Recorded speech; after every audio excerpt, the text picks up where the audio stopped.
Olá, mais uma vez estamos aqui, através do programa CQH, para trazer experiências dos nossos hospitais participantes ao longo dessa pandemia.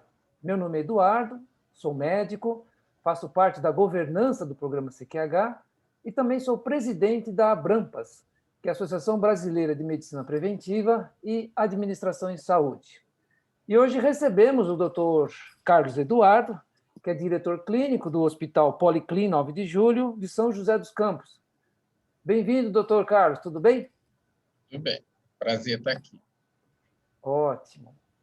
Pois é, ao longo desse 2020, 2021, desde o início da pandemia, foi um verdadeiro sufoco para que o sistema de saúde brasileiro e os nossos hospitais, né, tanto os públicos quanto os privados, pudessem se adaptar a essa nova realidade, dessa grande quantidade de pacientes portadores de Covid, a forma, inclusive, de administrar um adequado tratamento, e muitas dificuldades acabaram ocorrendo ao longo da pandemia, desde falta de equipamentos de proteção individual e culminando agora em 2021, que estamos aí iniciando com falta, inclusive, de medicamentos farmacêuticos, conforme a gente, inclusive, vê na própria imprensa.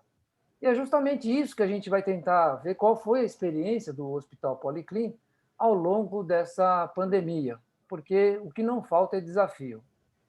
Doutor Carlos, me conta uma coisa, ao longo da sua vida profissional, alguma vez viu uma situação próxima dessa aí no hospital, aí nessa região de São José dos Campos? Como é? Teve alguma coisa próxima do que nós estamos vivendo atualmente?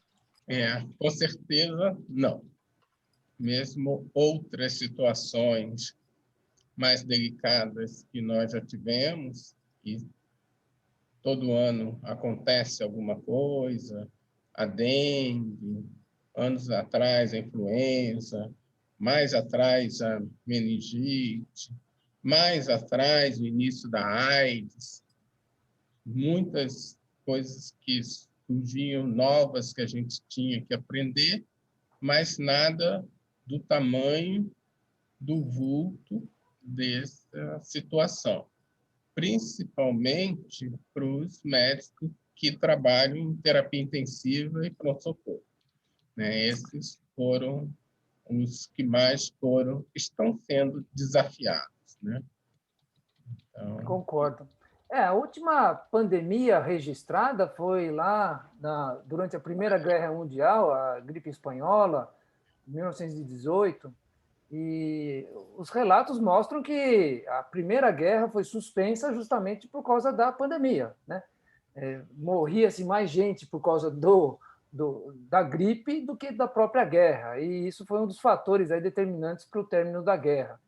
E realmente de lá para cá, não tivemos mais pandemia, mas, como você falou mesmo, né, tivemos diversas situações aí de pontuais. E voltando um inclusive, pouco, inclusive perdão, quando iniciou a vacinação e a propaganda e a disseminação da vacina para a influenza, né? Assim, ó, vamos vacinar porque a cada 100 anos surge uma pandemia, vai vir uma pandemia, todo mundo esperava uma pandemia e com isso o sistema de saúde ficou forte em vigilância da influenza, recomendava assim, você precisa guardar estoques de remédio para influenza, porque vai vir uma pandemia, lembra do Tamiflu? Tamiflu, e no final surge uma outra situação que a gente não estava esperando e que nos ensinou o mais importante que eu vejo nessa pandemia, que é que a gente não sabe nada. Então, esse conhecimento que é assim fundamental, e esse estado de espírito, mais que conhecimento. Há uns meses atrás, eu dei uma opinião muito assertivo. Fiquei muito contente comigo. Mas é pura mentira. Em outubro, nós achávamos que o pronto-socorro não, e a gente ia poder desativar o pronto-socorro específico de Covid pelo pouco número de atendimentos que tinha. Aí eu falei, não, vamos esperar até o final do mês. E a gente desativa até o final do mês. E, antes de chegar ao final do mês, a coisa já começou a tomar outro rumo. Quando eu olhava a curva epidemiológica, era uma curva linda, pico, queda. Então, foi, mas pelo andar que teve para a esquerda, para a direita, mais 2 meses, janeiro, a gente já não tem mais essa situação. Então vamos aguardar um pouquinho. Nada, a coisa teve um repique e foi. Mas isso você teve uma ideia? Não, pura sorte. Então, falei uma ideia totalmente sem embasamento, que no final estava certo. E as outras coisas têm sido assim, né? Cada semana é um desafio novo, né? Ora já foi ausência de máscara, ora, como você falou, faltava EPI. Agora eu nem sei o que pensar com essa possível falência de medicação para os próximos 10 dias, e o que mais preocupa é que não é uma falência de medicação para São José dos Campos, para o Hospital Policlínico, para o Estado de São Paulo. É uma falência de medicação no Brasil inteiro. Então, quem vai socorrer quem? Então, os próximos dias deixa a gente bastante apreensivo do que possa vir a acontecer. E a questão aí que você citou com relação a um pouco de sorte, nós observamos, pelo menos aqui na capital, na cidade de São Paulo, a questão dos hospitais que foram construídos aí para atender a Covid, né? E que acabaram também sendo desativados, e depois é que veio, como você, usando o termo que você usou, aí veio o repique com muito mais atendimento, né? Então, muita gente criticou aqueles hospitais porque estavam subutilizados, e agora o criticam porque não tem os hospitais para atender toda a demanda que está ocorrendo, né? Já hoje a imprensa fala em algo em torno aí de 400 pessoas que já morreram na fila de espera dos hospitais em todo, né, todo o estado de São Paulo. São números ainda subestimados, mas é de grande preocupação. Portanto, muitas vezes o líder, para decidir, tem que ter uma pitadinha de sorte, sim. Mas o que se fala aí do bom gestor é que tem que decidir. A pior coisa é não decidir, porque aí você gera uma insegurança muito grande, né? Então, que bom que você teve a sorte aí de aguardar um pouco, né, para esperar ver o que queria acontecer. E logo no começo da pandemia, lá no ano passado, a própria ANS, Agência Nacional de Saúde, acabou orientando pela suspensão dos tratamentos eletivos, das cirurgias eletivas. E a gente está vendo que agora, em 2021, apesar do caos que a gente vive no sistema de saúde, a Agência Nacional de Saúde ela acabou não se posicionando e deixando para cada hospital ou para cada localidade fazer a sua decisão, né? Como é que vocês estão vivendo a situação aí agora com relação aos procedimentos eletivos? Acabaram suspendendo? Qual foi a opção que vocês fizeram para enfrentar esse momento?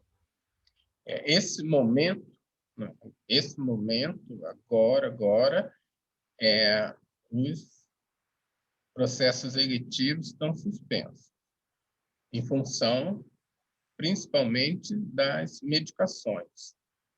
Então,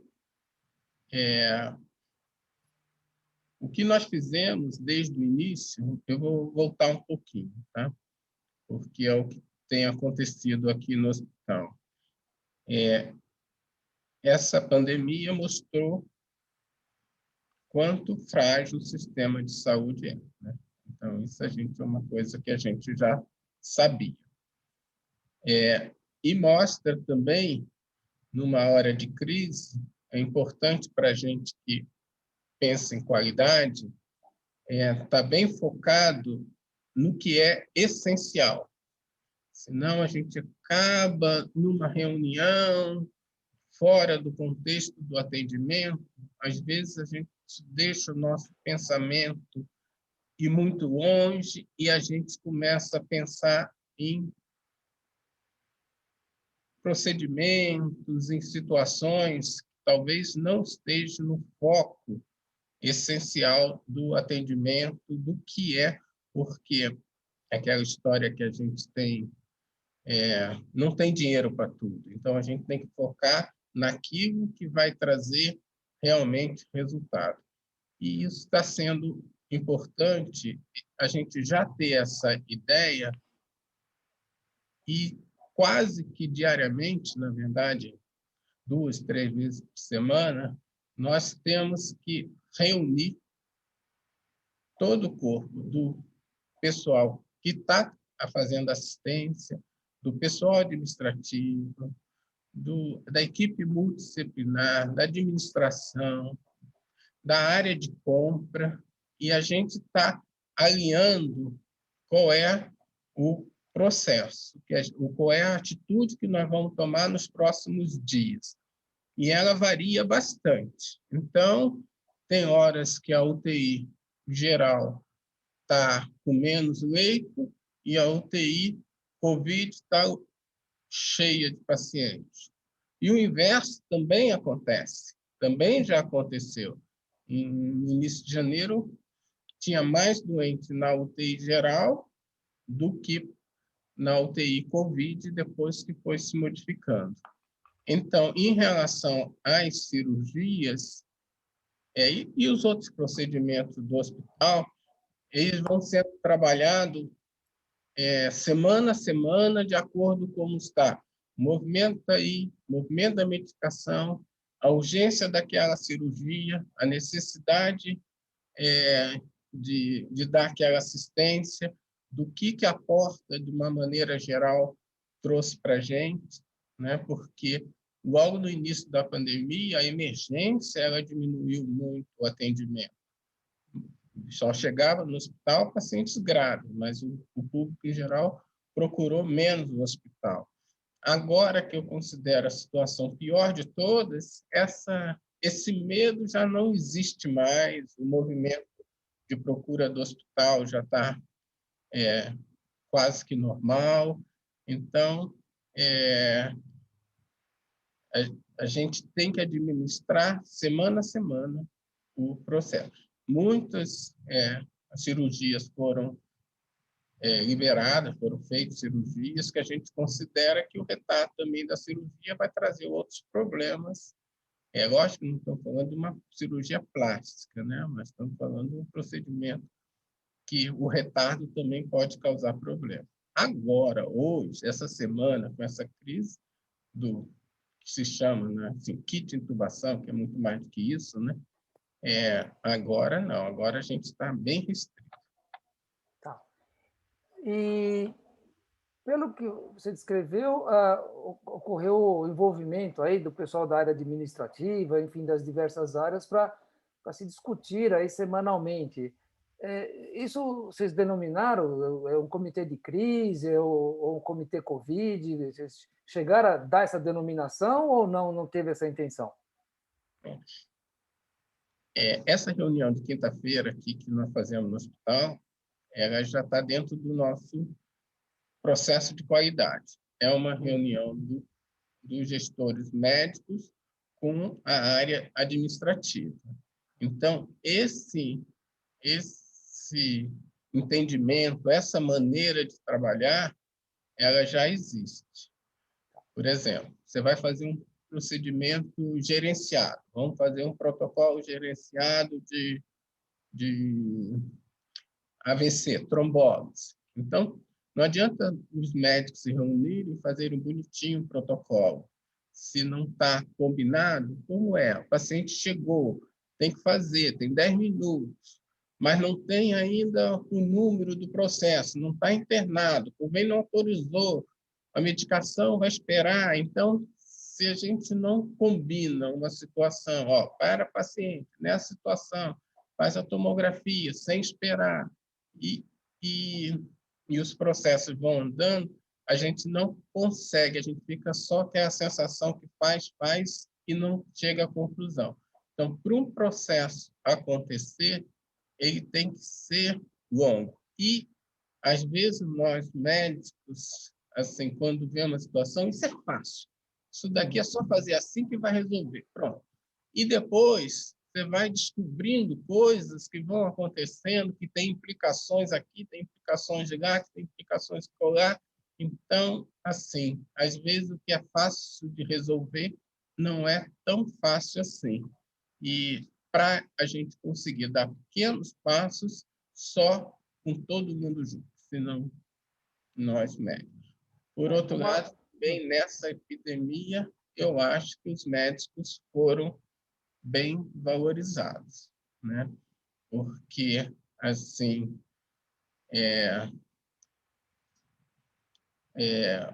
o apontar do médico, a sensibilidade do médico, para onde que nós podemos ir, o que está aparecendo, como que é a melhor maneira da gente lidar com situações múltiplas, né? Eu me lembro de uma situação que aconteceu recente, semana passada.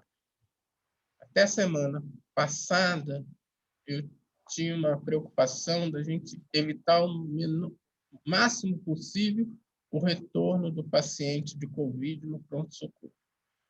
Então, nós criamos toda uma maneira de acompanhamento virtual. Por telefone, o paciente vinha e a gente ia acompanhando para ele voltar no hospital só em dia, hora marcada, para gerenciar o pronto-socorro. Semana passada, e a gente sabe que a epidemia mudou, né? A epidemia hoje está com outro perfil. A gente sabe do jornal, mas nós trouxemos isso para dentro de casa? Talvez não. Aí eu recebi o paciente, a família, reclamando, o paciente foi no pronto-socorro, o médico não percebeu. Eu olhando, falei, nossa, eu não perceberia. Entendeu? Um paciente jovem que ele ficou grave de repente, eu não ia perceber. Eu ia tratá-lo. O paciente jovem, esse vai evoluir bem, vamos acompanhar por telefone. E, no fim, o rapaz, nobre, 34 anos, isso, sem nenhum, tudo perfeito, não ficou bem. Então, quando a família veio com essa queixa, eu já tive que mudar a nossa maneira de trabalhar, né? Olha, gente, já não vão poder, vão ter que fazer mais retornos, vão ter que fazer mais tomografias, vão ter que fazer acompanhamento mais de perto, porque o perfil, o que está se apresentando hoje é diferente. E o paciente jovem, ele se queixa pouco, né? Então, se você não for mais procurando ele, for mais específico, mais interessado no caso dele, você descobre que ele está ficando mais grave muito tarde. Então, isso, quer dizer, no início era uma coisa, agora já mudamos totalmente. Agora já tem, gente, pessoal de frente, vamos alertar, não pode mais. Aquilo que eu pedia para vocês não marcarem muito retorno, agora eu quero que marque muito retorno. Olha só. Realmente a descrição que a gente tem é com relação à sintomatologia, que ela modificou muito, né? No início se relacionava mais a um quadro gripal, às vezes diarreia, e agora até sintomas cognitivos, de esquecimento, tarará, quer dizer, qualquer alteração eventualmente pode estar relacionado aí a Covid. Isso traz um desafio enorme, porque você tem que acabar valorizando coisas que você acha que não é bem assim, quer dizer, e em qualquer faixa etária, né? Mudou muito, né? A descrição que a gente tem hoje é que hoje é a turminha entre 20 e 30 anos que está sendo mais afetada, diferente do início, que era a turma mais de maior idade, né? Acima de 80 e tudo mais, né? No início também a gente considerava assim, vamos entubar o paciente, não fazer nebulização, né? Já entubar para evitar a contaminação. Hoje, totalmente diferente. Já com OptiFlow, né, com oxigênio alto fluxo, muito tempo, a intubação é já muito tardia, então mudou bastante. Uma E coisa por favor, interessante também, gostaria de assinalar, é que os médicos que trataram do Covid, que desde o início, trabalhando no Covid, na enfermaria do Covid, na UTI do Covid, foram os que menos adoeceram. olha só. Né? Então, mas você falou muito em mudanças, né? E ao longo da pandemia, a gente foi também aprendendo o que funciona, o que não funciona, né? Até uma discussão muito grande com relação a medicamentos. O hospital acabou se posicionando com relação a tratamento, assim, estabelecendo protocolos, esses protocolos foram modificando. Como é que foi a experiência de vocês aí? Ou deixou para cada profissional médico, ou cada equipe médica, fazer a opção do medicamento adequado? Como é que vocês optaram para conduzir isso ao longo de todo esse processo, né? Não, eu tive que me posicionar, porque eu combinei com os médicos assim: você faz o que você quiser no teu paciente, mas o paciente que procurou o hospital, ele não procurou você, procurou o hospital. E aí nós vamos ter que trabalhar todos juntos, porque eu estou com um problema. Você prescreve uma medicação, vem dois familiares, é tratado por dois médicos. Um deu um remédio, o outro não deu. E aí começou uma série de discussões. Isso na fase que a gente ainda não tinha com clareza. Hoje tem muito mais respaldo do que fazer do que não fazer, né? Mas quando não tinha, eu falei, bom, nós temos que combinar, porque estão procurando o hospital e a gente tem que fazer uma coisa, senão você deixa o outro médico exposto. Então, nós vamos fazer uma medicação. Hoje, eu ainda estou sendo mais preocupado ainda, porque quando eu olho, hoje, qual é o meu problema no hospital? Muitos dos pacientes com Covid que vão para a insuficiência respiratória, eles ficam com um quadro mais arrastado.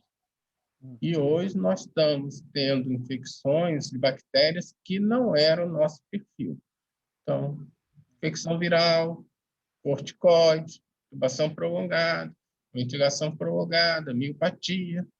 Enfim, hoje nós estamos com surto de infecções que não eram o perfil do hospital. Quando eu vou, então vamos ver isso. Lógico que o principal é a infecção. Lógico que o principal é o corticoide. Lógico que o principal é a ventilação. Mas vamos combinar também que a gente está usando antibiótico numa fase anterior de um processo viral que não tem uma indicação total de antibiótico. Então, vamos deixar para usar o antibiótico quando ele realmente mostrar clareza que precisa de antibiótico. Então, é uma outra modificação que está precisando ser feita. Porque lá na frente, aí a coisa já não tem mais antibiótico. E como é que foi a atuação da CCIH? Sempre junto contigo? Como é que foi esse apoio por parte deles? A CCH, aqui no hospital, ela vem... A CCH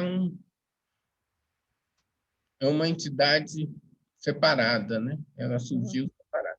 Mas, por questão de cronologia, né? Porque a CCH é segurança do paciente, é dentro de um processo só. Então, não tem... eu não consigo colocar assim, CCH, nutrição, é tudo um gerenciamento só com esses problemas que nós estamos, né? Então, hoje, a CCH é super importante. Esses pacientes fazem mais, não sei se por infecção do intestino, bom, por outros motivos, mas fazem mais infecção de catéter, então nós temos que tomar mais cuidado com infecção de catéter. Então, a UTI com mais pacientes, com menos profissionais, se troca mais profissionais, nem todos têm a experiência total. Então, a CCIH é tudo um processo só, porque não é uma troca de um antibiótico que vai resolver, nem uma troca de um curativo, se nós estamos falando de rodízio de enfermagem. Não é troca de sobrecarga de uma situação. Então, é todo um processo só. O problema qual é? Então, com esse problema. O problema de infecção, como que nós vamos resolver? Aí cada um está resolvendo da sua parte o que pode. A CCH, muito. Mas eu não ponho ela como sozinha, porque sozinha ela não é capaz de resolver as coisas que está dentro de um conjunto só. Perfeito. E como você mesmo citou, como houve uma grande demanda e bem provavelmente vocês tiveram que ampliar leitos ou, enfim, precisaram de profissionais, você mesmo citou agora, com menos experiência. Vocês chegaram a fazer algum tipo de capacitação rápida para esses profissionais que começaram a ajudar, ou vindo de outras áreas, ou foram eventualmente contratados? Como é que foi essa experiência na capacitação? Porque o hospital roda 24 horas, então isso também é um enorme desafio, né? Como é que foi a experiência de vocês aí? Tem duas partes, né? Nós temos uma UTI coronária e uma UTI geral. Tá? Os colegas da unidade coronariana, que já estão meio habituados com trabalhar em UTI, eles foram os que se envolveram mais. E outra situação que se envolveram bastante foi na própria residência médica. Então, os colegas residentes também tiveram treinamento, e residente é uma coisa que você não consegue explicar direito, né? Você dá uma aula e eles não aprendem nada. Um outro vai ensina para eles, aprende tudo. É uma informação que se espalha que você não está no seu domínio, né? É uma informação excelente para o hospital, mas ele não é linear, ele é entre eles mesmo, é muito gozado essa maneira de se aprender na residência. Mas eles fizeram um papel muito importante, eles ajudaram muito, somente Imagino. no pronto-socorro, e aceitam opiniões, aceitam discutir, então foram muito importantes. Na UTI, não houve necessidade de contratar médicos novos. A equipe mesmo vem se rodiziando, fazendo mais horas, rodiziando numa terceira unidade, mas foi dentro da mesma equipe. Alguns hospitais, o caos foi tão grande, que começaram a trazer médicos de outras áreas, enfermagem de outras áreas, para tentar ajudar, e aí a confusão é sempre maior, né? E com relação à equipe médica e à própria equipe de saúde, vocês chegaram a perder colegas, perderem profissionais de saúde para a Covid, em termos de morte? Você já falou que o pessoal da UTI quase não se infectou, graças a Deus, né? Mas, no geral, como é que foi a experiência de vocês? A parte médica, alguns, os residentes, todos, número fácil de falar, todos, mas nenhum grave. Os médicos, muito poucos, mesmo da unidade Covid, nenhum. Da unidade de UTI, só um.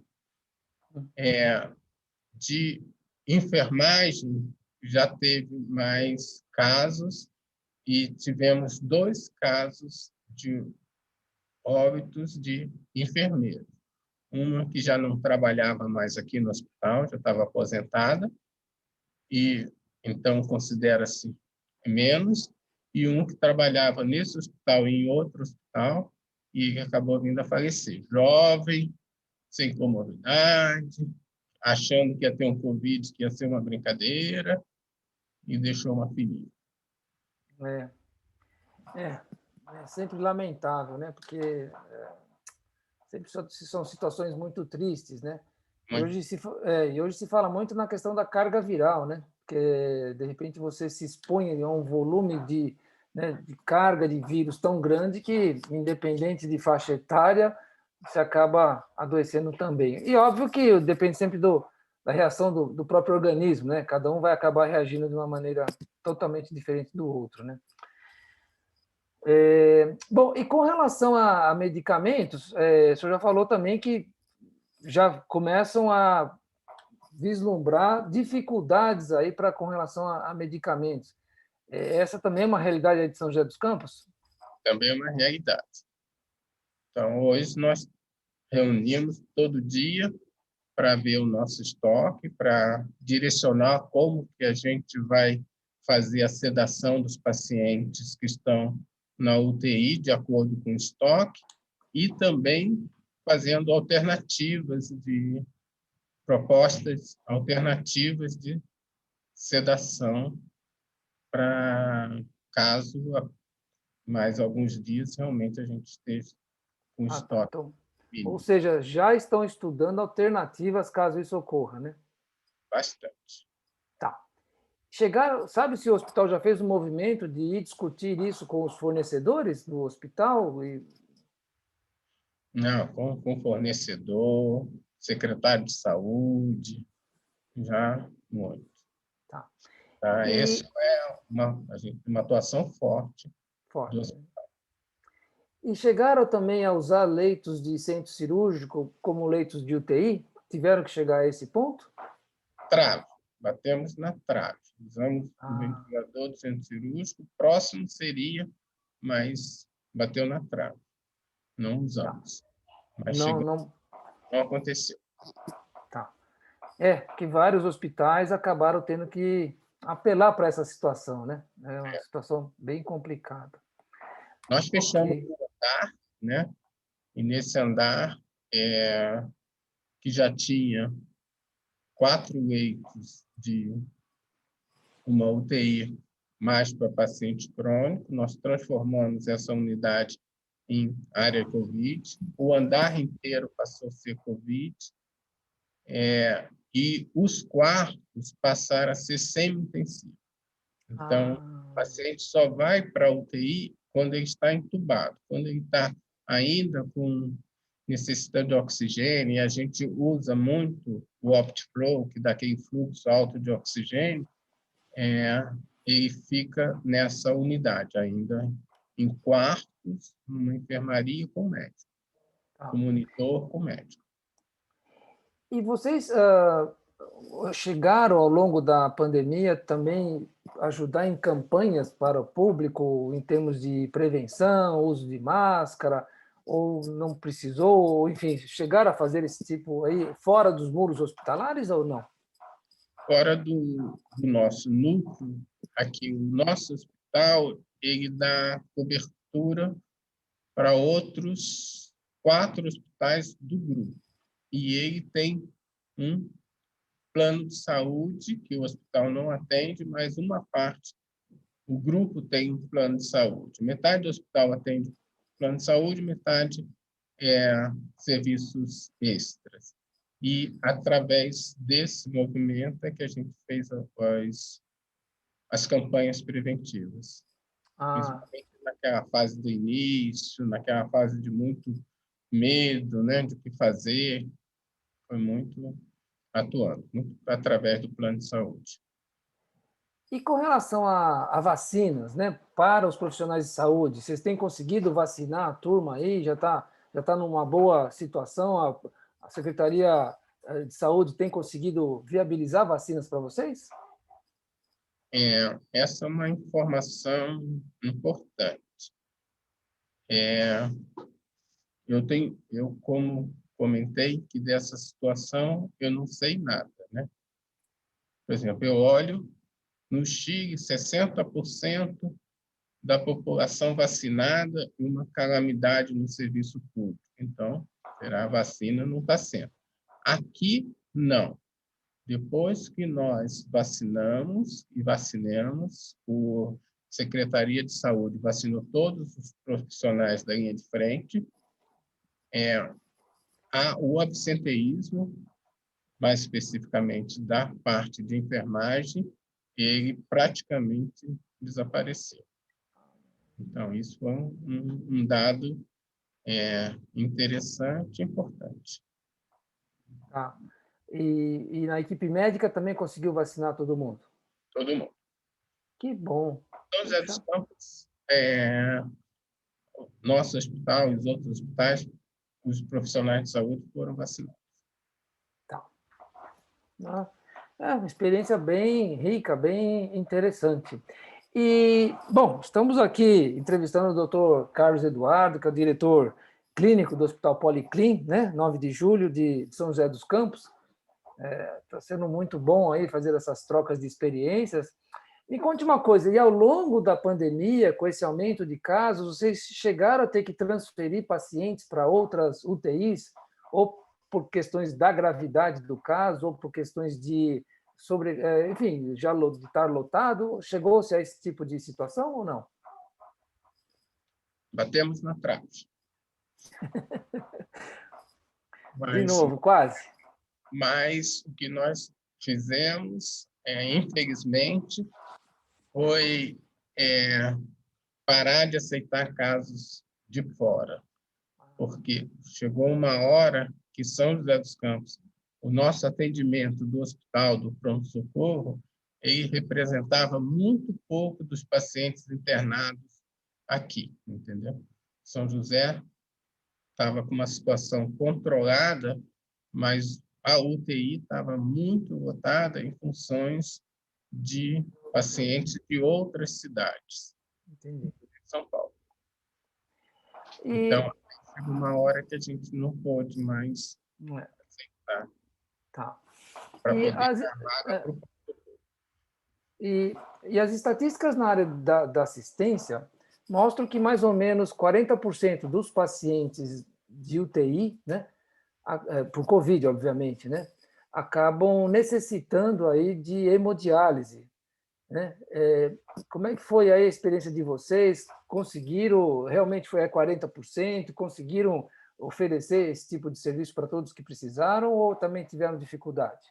Esse paciente, por ser instável, apesar da literatura médica não ser totalmente clara, mas a nossa experiência diz que esse paciente instável se beneficia da hemodiálise contínua. Uhum. A outra diálise, na nossa experiência, ela não é tão efetiva. Nós conseguimos, fizemos diálise em todo mundo, ora fazendo 3 dias no paciente, sai, faz mais 3 dias no outro, volta para aquele paciente. Em algumas situações, seria muito interessante se a gente tivesse 3 máquinas funcionando o tempo todo. Nós trabalhamos com 2 máquinas, elas trabalham quase que o tempo todo, assim, com os ventiladores, que também, esse tempo todo trabalhando, né, o que eles precisam de manutenção, o que eles, né, que são máquinas, né, também estão sobrecarregados. Mas conseguimos, e a nossa experiência é isso mesmo. 1/3 dos pacientes que vão para a ventilação mecânica acabam necessitando de diálise. E a diálise que a gente faz é a diálise contínua. Contínua. Tá. Um enorme desafio para qualquer instituição de saúde, para qualquer sistema de saúde. Principalmente porque faltou ao longo da pandemia aí uma orientação do próprio Ministério da Saúde, que a gente acompanha aí as questões políticas, né? As divergências com o Estado, divergências com relação à prefeitura, e aí cada um tomando uma decisão muitas vezes diferente, né, do outro. Não houve aí uma orientação única. E aí fica muito difícil, né? E ainda está muito difícil. Vamos ver se a gente vislumbra aí um futuro melhor aí com relação ao nosso sistema de saúde para enfrentar um enorme desafio que é essa pandemia, né? Doutor Carlos, eu só tenho a agradecer aí o seu tempo, a sua, né, disponibilidade de compartilhar conosco a sua experiência. Eu espero que, ao levar essa experiência para os outros hospitais participantes do programa CQH, eles também possam né, entender e ver, né, compartilhar esse compartilhamento, o quanto que pode ajudar aí, inclusive no raciocínio, né, de como enfrentar essa pandemia, porque ela está longe de terminar, né? Então a gente ainda tem muito pela frente, não é isso? E a única coisa que eu entendo que a gente pode fazer de útil é nós trabalharmos em conjunto. É. E o Pois médico é, forte. pois é. Exatamente. E é o que tudo indica, só atitudes no coletivo é que vão conseguir fazer com que a gente saia dessa pandemia. Atitudes individualistas não vai dar. Ou a gente sai com todo mundo junto, de mão dada, ou não vamos sair dessa situação. É bem isso mesmo. Tá bom.